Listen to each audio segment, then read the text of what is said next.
a journey beyond the stars, to a world untouched by human hands. A world of beauty, of danger, of wonder. It was a vision unlike anything the world had ever seen. An alien planet, yet somehow familiar. A story that transported audiences into a realm where nature thrived and humanity's place was questioned. A soldier in a foreign body, a people on the brink of destruction, a battle between two worlds, one of greed, the other of harmony. It was more than just a film. It was an experience, a revolution in storytelling. And behind it all was one man's relentless pursuit of a dream decades in the making. This is the story of Avatar, the cinematic revolution. James Cameron, the mastermind behind Titanic and The Terminator, has always been a filmmaker with a grand vision.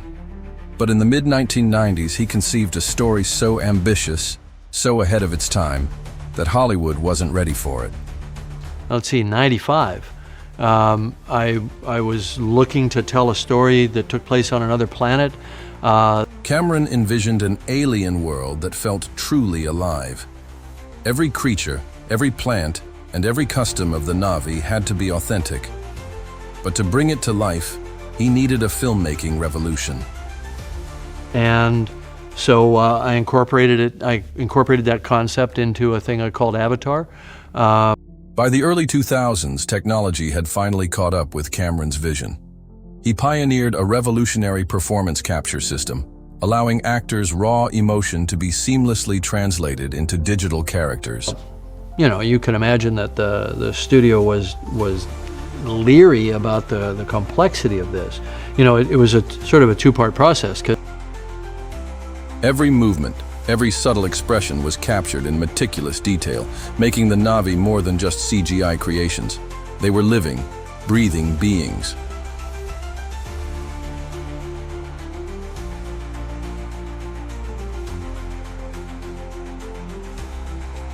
Initially in 95 or 96, I said, let's develop this. I came back to them and said, we can't go forward with this. There's too much of a gap between the current technological capability and what we need to do. The result? A digital world so immersive, so detailed, that audiences forgot they were watching a film. They weren't just seeing Pandora, they were living in it.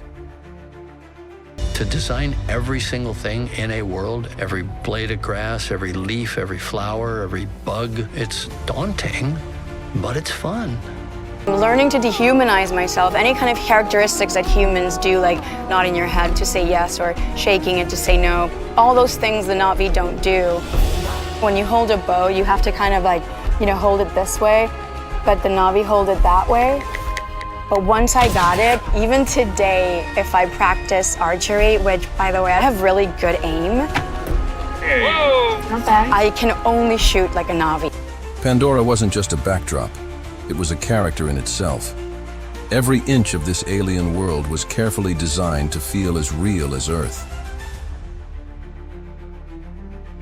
The main challenges of designing something from the ground up is not just the design itself, but it's all the details.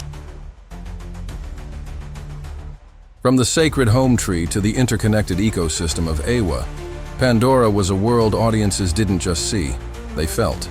Around in the floating mountains all day long. Of course, we bring those back in the new films. They're just gorgeous. It's just a transporting, kind of very surreal image. And flying around there with the banshees, with the Akran, which the Na'vi can domesticate, that's fantastic.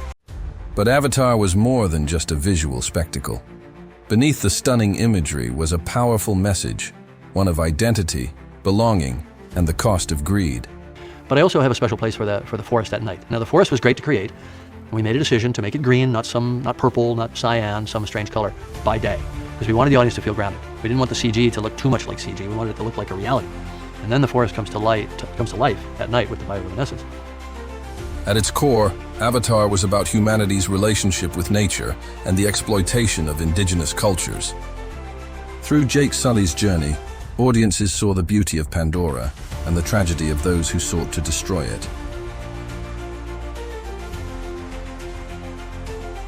When Avatar hit theaters in December 2009, it wasn't just a movie, it was an experience.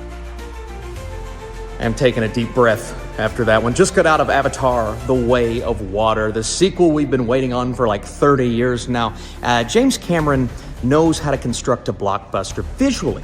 This may be one of the most immaculate-looking movies I've ever seen. I absolutely enjoyed the absolute hell out of this movie. At this point in our lives, can we doubt James Cameron? I think that's a genuine question, because I think there's a big hatred for James Cameron only doing Avatar films.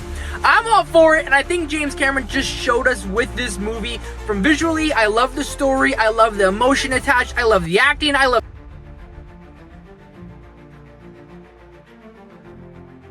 With over $2.9 billion at the box office, Avatar became the highest-grossing film in history, redefining what was possible in cinema.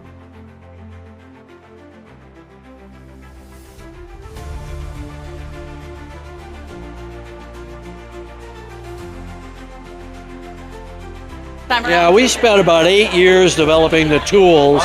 So we released the first Avatar in 2009. It played into 2010. We got busy. We didn't start shooting the second and third film together until September of 2017. And that intervening time period was creating a whole new tool set to do water, to do the characters with 100% accuracy to the emotion, the performance of the actors. So it was quite a technical development. And then it's just a long, painstaking process. The legacy of Avatar continues. Over a decade later, James Cameron has returned to Pandora, pushing the boundaries of filmmaking once again. Just that I think it's a continuation of the epic. You'll see new environments, new characters. The characters that you know and love will be challenged even more and go through some trials and tribulations. I think it's going to be a tougher ride, I think, than A2 in a good way. From a filmmaker's dream to a cinematic revolution, Avatar remains one of the most ambitious films of all time. And as we return to Pandora, one thing is certain: the journey has only just begun.